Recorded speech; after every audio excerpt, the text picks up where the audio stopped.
My name is Talmera Richardson. I'm a Black parent organizer for Bay Area Plan. And I will pass it to Ms. Grace. Hi, my name is Adrian Grace. I am a parent organizer for Bay Area Plan, and I will pass it to Nehande. Thank you. My name is Nehande Imara, and I am with the East Oakland Black Cultural Zone, and this is part of our Trusted Voices campaign. And I'll pass it to Pecolia.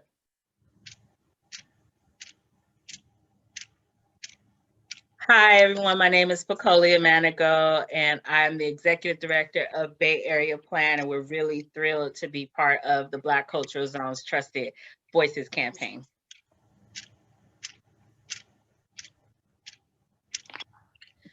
So we wanted to just give folks an update on what's happening with schools reopening, because there has been just a lot of information out there, and we wanted to provide faces that you'll see very often in this work.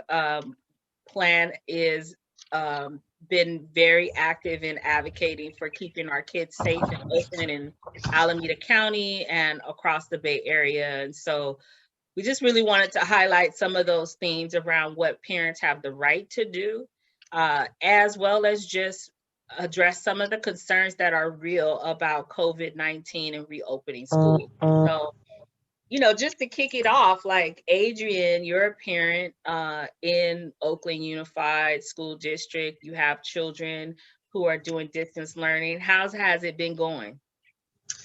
It's been pretty good. I would say I have my rough patches, but you know, hey, it's gonna be that way. I'm not a teacher really, so I can only help them so much. But for the most part, the kids have a schedule now. We have a schedule. And I've been out of town, so my mom's been helping me as well. So she gets them up at 7 in the morning, 7:30. And you know, they do their routine, wash their hands, wash their face, get ready to eat breakfast by 8:30, and then by like 9, you're sitting down with your computer getting ready to log on. So with that being said, because we have that routine, it's been so much easier versus when I first started and had like a whirlwind. I think me and you had a conversation and you were like, you know, just calm down, everything's gonna fall in place. And now everything's like running smoothly. Did you say something earlier, Adrian, about how you felt about Alameda County opening up schools? Oh yeah, when they open, my kids will not be returning. I don't think they're following scientific guidelines where it's safe for our kids to go back. So my kids will be staying home indefinitely. Yeah, and you definitely have that right. And I want to encourage other families who feel like you may not see what you need to be seeing schools and districts doing, to know that there has been an unwavering commitment that distance learning will exist for families who do not feel like it is safe to go back. And there may be lots of confusion about that, but we want to make sure that you are conscientious and aware that if schools reopen, whether they're a district run school or a charter school, you have the right to remain in distance learning as the option for your child. It's a very important right that we believe we should always advocate for, because every family has different situations. You know, I'm a mom of 3 children. I have a child with a congenital heart defect. She does not feel like it's safe to go back to her school, even with personal protective equipment. And so I don't think that it's right to make any family make choices that might not be in their best interest. Talmera, how are you feeling about reopening schools? Oh, well, you know, you and I have many conversations, as well as me facilitating meetings every week just regarding that. No, my family will not be returning back to school. Yes, I am letting parents know that they do have that right. A lot of times parents think like, you know, oh, well, you know, oh, we gotta send our kids back or whatever. I've been hearing a lot of, you know, panic. And I, like I tell my parents, like, no, you have the right. Not only that, my son, who is 10, he's in the 5th grade. He's definitely like, mom, what's going on? Like he's looking at me like I'm his hero, like, no, you don't have to worry about it, babe. You're not going back to school. We've been adjusting just fine. I was sharing with Nyende before before you came on, Bacolia. I said, it kind of reminds me, even though I wasn't born yet, just hearing stories from my great-great-grandmother when Black children couldn't learn. And our grandmothers, our parents, our ancestors, had to teach their children. And back then, Black children didn't even have the right to learn. So it just kind of makes me, in a weird way, feel a little relief. I know what's going on. My son is safe.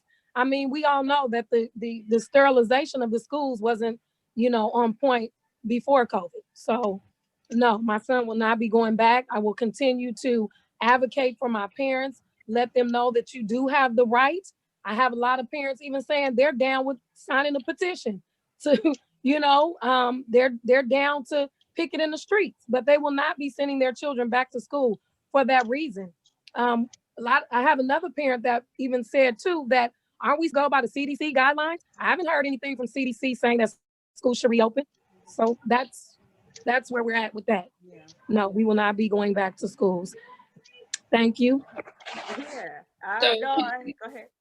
Oh yeah, I was gonna ask if Talmera or Adrienne could share, how would you talk to a parent who felt like they needed to take their child back to school at this point because they didn't really have their home situation organized as well as perhaps you have now? How would you advise them?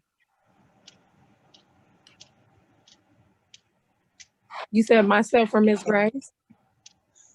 Yeah, what's your advice for families that do? Well, I'm gonna be honest with you. Here's the thing. Excuse me. Sorry, you guys. Sorry. I don't want to be judgmental because I know that, unfortunately, some parents will have to go back to work. I think for me, as being a Black parent organizer, I need to find out what resources are out there to make sure that their children have adequate care. Because, I mean, unfortunately and fortunately, like my granddaughter, who also lives with me from time to time, the preschool is open. So, but they only have like 10 children there. So it's kind of like a catch-22. I mean, I'm a mom. I'm just blessed that I can work from home. But I think that's what I would do. I would try to get some type of resources, or maybe perhaps there can be some type of waiver sign where, hey, I have a kid here, so I can't go back to work, even if, so that's kind of a tricky question for me. I hope I answered that the best of my knowledge. Maybe Ms. Grace can help me with that as well. I was gonna say, I can't judge either because I'm pretty blessed that I have help from my mom, and then Dad picked up most of the slack after having a conversation. Like, I'm not working right now, so I get to stay at home with the kids. So most households don't have 2-parent households, so it's pretty hard to be like, hey, don't send your kid back to school because it's not safe. We're not saying that. What we're saying is that what can we do to see if we can get them in a better position where they can have like a safe care for their kids, so they don't have to go back to school. Or if they do got to go back to school, what do you need so your kid will be safe being at school? Mm-hmm. So, I mean, like I said, I'm fortunate to have the people I have right now that's helping me. So in that way, I can stay at home with my kids. I have a son that has epilepsy and then 2 other kids with asthma. So it's like, I can't afford to, put myself out there where I'm their main caretaker and get sick. So it's like, I don't know if I answered that the best of my ability, but that's, something that's just like my intake on that one. Yeah. I would just add that, like, both of you have plan is not judging folks for making the choice to take care of their kids, whether it's in person or through distance learning. What we're simply saying is that both options have to be safe. And obviously, one option is safer than the other in terms of preventing folks from getting COVID-19. I think people think it's just like a flu. And the reality is, it's not a flu. It is a very new and potentially dangerous disease to achieve, to contract. And so we don't want to downplay the seriousness of this virus. And at the same time, we want to take our responsibility beyond just our individual families and within the whole community. We're seeing Black folks dying at a much higher rate, particularly our elders. We're hearing a lot of mixed messages in the media about COVID and whether it is being spread in states where schools are open. The evidence shows that children are vectors for this virus, which we all know. Like, we all have those stories of going into school and 2 days later being sick with the flu. So we don't have to. I think one of the things that I want to lean into is we don't have to dance around the facts that existed before COVID. We know schools had lots of germs. We know that schools were very hard to stay clean. And we want to make sure that nobody is really put at risk, not just our kids, but also our educators, our custodial staff, our classified staff that have been supporting with our SPED students by doing paraprofessional support into the classrooms. Everyone deserves the right to stay safe. Now, that doesn't mean that we're going to perfect distance learning, because I don't think anyone on this call believes there's a perfect distance learning scenario happening anywhere. Let me tell you, this is rough. Like, to advocate to say safe reopening of schools and continue to be a parent is a rough call to make. But I want to lean in on the fact that schools can reopen safely. It's just not going to be 100% the way it's looked before. And until districts prove that they have a plan in place and that schools feel confident to execute that plan, that's what creates the general feeling from plan of things not being ready, and not prematurely opening schools just because we have this deep desire to both take care of kids, but also we need to make sure we're doing everything that we can possible to do that safely.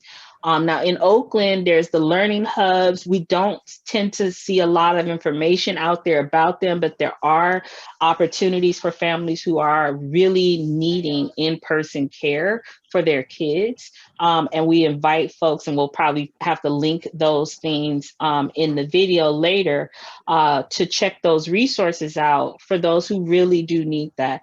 I also want to highlight the 0 to 5 families, families with children 0 to 5, that it's really important for you to be clear about the options that you have in your neighborhood. And we'll also link in the video the ways in which you can kind of find those resources. So there, we don't want to be the, do distance learning or else. That's not the message, but we do want to make sure we all lean into that the evidence around the world, not just in Oakland, not just in California, not just in the US, is that reopening schools prematurely without a very good plan for keeping people safe will spread the virus, and there will be detrimental impact. We don't want that to happen here in Oakland. We have a capacity to stop that from happening here. And we're asking for folks to do the things that are best for your families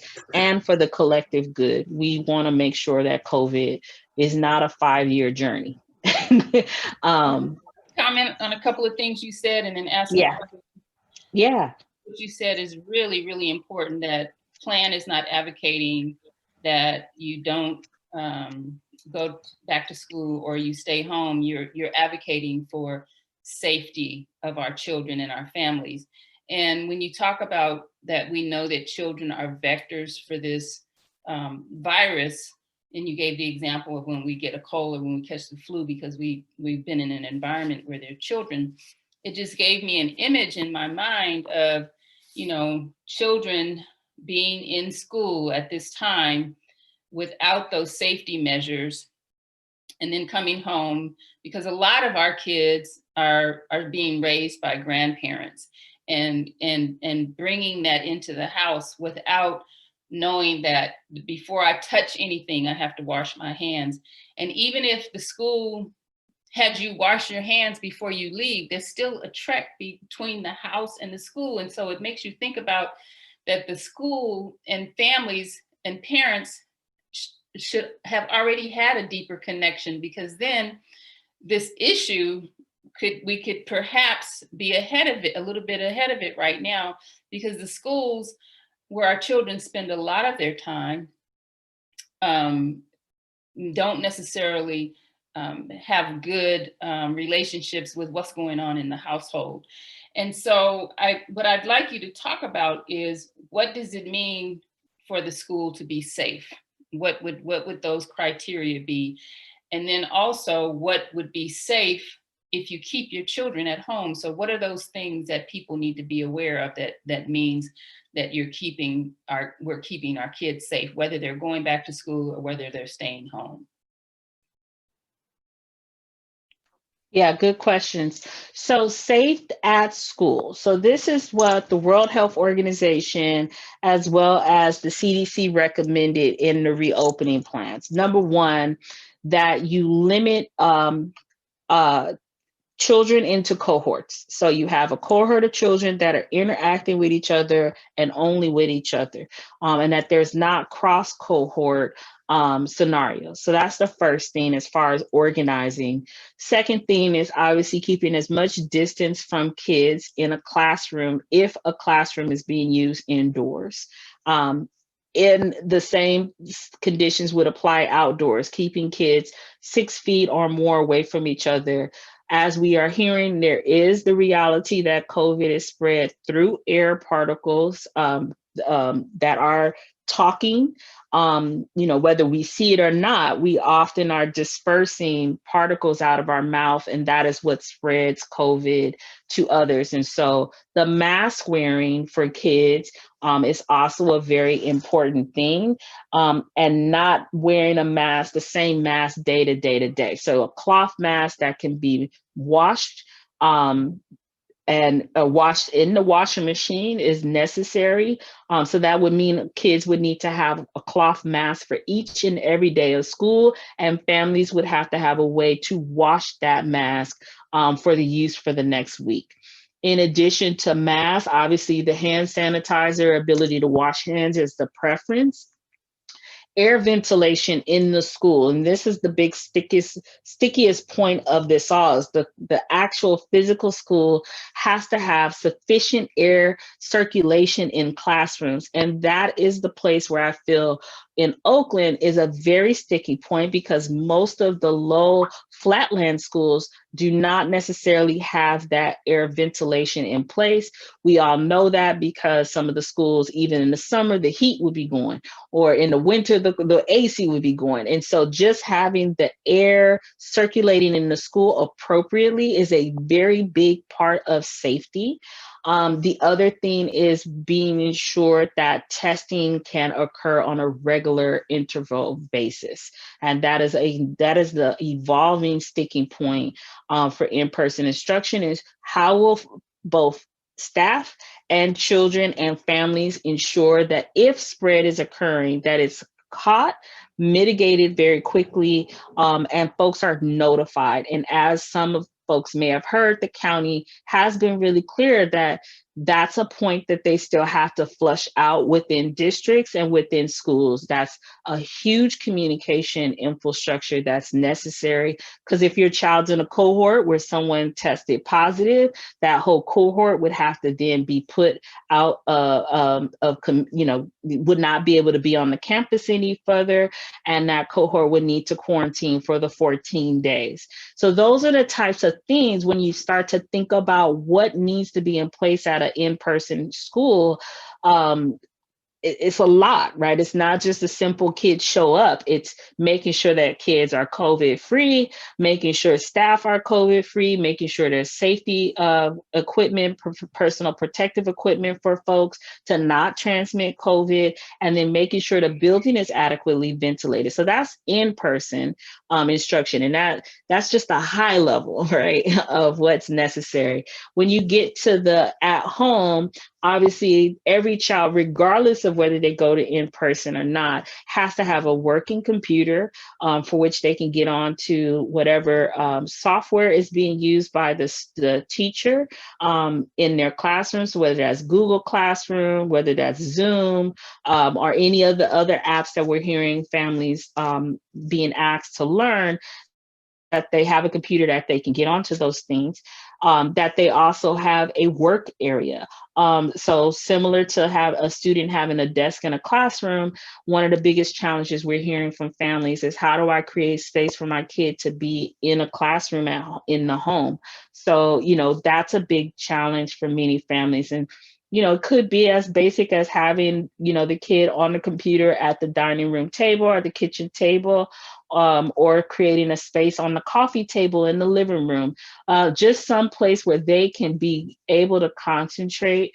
We've seen some families create schools give out the kind of science looking boards to create like a nice, isolated non-distraction area. And I think that would be really helpful for families to do. Above all of that, patience. I want to emphasize the patience that's necessary from us as adults. Our kids are being asked to meet the same expectations as if COVID does not exist in the world. And I do want to lean in that is a huge shift for them to then say, hey, you have to still do your education, even though you may not have stability at home, or you may be nervous or concerned about the world. And so one of the things that we want all parents to lean into is to take those deep breaths and to have as much patience with your child as possible. They are human, they have feelings, and checking in with them about how they're feeling about their education is also really important, as well as making sure that y'all are clear what's your minimums. If your minimum is get on the Zoom and try to get the work done, but it's not, like I've heard some parents say, my kid is doing homework till wee late hours in the night and I'm worried about their sleep and their stress. You have to create the infrastructure within your home that's best for your kid. And you also have to make sure you advocate for your child to get what they need. If it's too much, you have the right to say to teachers, this isn't working. And we want to make sure folks feel encouraged to say that, because there have been many a times where I've had to say, no, not no, this did, no. So I'm saying that even as an executive director, it's been a hard journey. It's getting easier because we figured out those balances and those routines. And I have 3 classrooms in the house. And so I know folks are stressed. I know we are all like overwhelmed. And I want you all to know it's a journey we're all going through. But just because we're stressed, just because we're overwhelmed, does not mean that we rush back to an alternative that could cause more harm. You can't undo COVID once you have it. You can't. And so we want to make sure we're being safe. We don't want to be oblivious to the reality that we are Black, and that it has always been a historical moment that Black folks get experimented on, and that racism is real. So if we believe Black Lives Matters, it is our due diligence, our ancestors are calling on us to then make sure we keep our kids safe, because we don't want to have the scenario that's like, we didn't know. We know. We have evidence. We have states that have opened without protections, and we know what could happen. I don't want any child. We as an organization don't want to lose any child because we rushed to reopen schools. And with all the well-meaning, and then have to then eat that push. So that's where we're coming from, and we're open to feedback, we open to conversation, and we look forward to engaging everyone in this conversation. Excellent, excellent. I think that says the bulk of it. I don't know if Tamara or Talmera, and Adrian have any closing comments you want to make. But thank you, Pacolia, that was excellent. Yeah, no, I believe that was it in a nutshell. But as Pacolia was saying, yes, we do have a due diligence to our ancestors to protect our own. And it's unfortunate that, nobody cares. I talk to parents and they're like, it's like we're in a closet somewhere. Like nobody sent out a flyer, nobody sent anything. And then when you go to these meetings, it's so much mixed information. Once again, like I encourage my parents to really even I'm saying this because I do it. I see stuff on the news, but I go strictly by what the CDC says, period, because I believe that is the expert of knowing what's going on, sticking to the science. So I don't have anything further to share. I'm just going to continue to do my due diligence as a Black organizer to make sure that my parents feel confident and safe. And once again, no, we're not here to condemn any parents, but we just want to make sure that everybody is safe, because it is so true. Coronavirus, COVID, cannot be undone. We've already lost too many Black people to this vicious virus. So that's all I have to say. Thank you so much again. And I think that we are here and we care. And so I think that that's important, that we're going to share this out with as broadly and widely as we can. Adrian? Yeah, Pacolia, you touched everything. My mom was telling me to be patient because I've been over here on a little rampage. And I am going to reach out to my kids. Well, my daughter, she's in middle school. She has like 5 classes she has to be on every day. And as soon as when she get off of there, it's like she got homework, and she was up until like 3 o'clock last night doing work. And I was like, I got up. I was like, wait, what are you doing? Like, go to bed. And then today, her science teacher sent me a picture of her sleeping. I was like, well, this is what happens when, she's up doing all kind of assignments after she got out of school at 3 o'clock. So she's on there from 9 to 3. Wow. And then she's doing work from there. I think the science teacher had to do like, I don't know, some kind of little project. And then the other teacher got like 5 assignments with math. And I'm just like, this is a lot for me. Yeah, it's a lot for me. And I was like, I understand like you guys have an expectation, but at the same time, I have an expectation for my child to be in the bed no later than 10 o'clock so they can get their rest. So if she got to be up until 2, 3 in the morning, that means she's doing too much. Yeah. That means your workload that you're giving them is too much. Yeah. And some kids don't have parents that are helping them. Right. So mind you, I had to stop what I was doing to help her finish. And I'm like, I'm not giving you the answers, but we're going to do this together. We're going to be up until you finish. We're going to be up together. Like what we eat, like what snack we about to eat. And I'm snacking at 2 in the morning. So it's like, my mom was like, you gotta be patient, because she knows I'm not a morning person no more. So I get a little grumpy at 7 o'clock in the morning when they come to ask me a question. Like, so I'm just like, at this point, I do have to reach out to that school now, because she's losing sleep, I'm losing sleep, and we snacking at 3 in the morning, and that ain't healthy. It makes me think about something Crystal said earlier, that teachers are taking on a lot of pressure, and teaching online and teaching on these platforms, that's a whole training that needs to happen. It's not the teachers, it's the administration on top that's above the teachers that are making them, this is the curriculum that you need to teach these kids, so they need to get it done. They're shoving it, like they're trying to force it. And the teacher, Miss Amy, she was so sympathetic to her. She was like, you know what? I'm tired of taking this test and I'm not even taking it. So I don't even feel bad that she fell asleep. Like she was up front, and I loved it. I was like, thank you for understanding, because we was up. Right. Like we was up.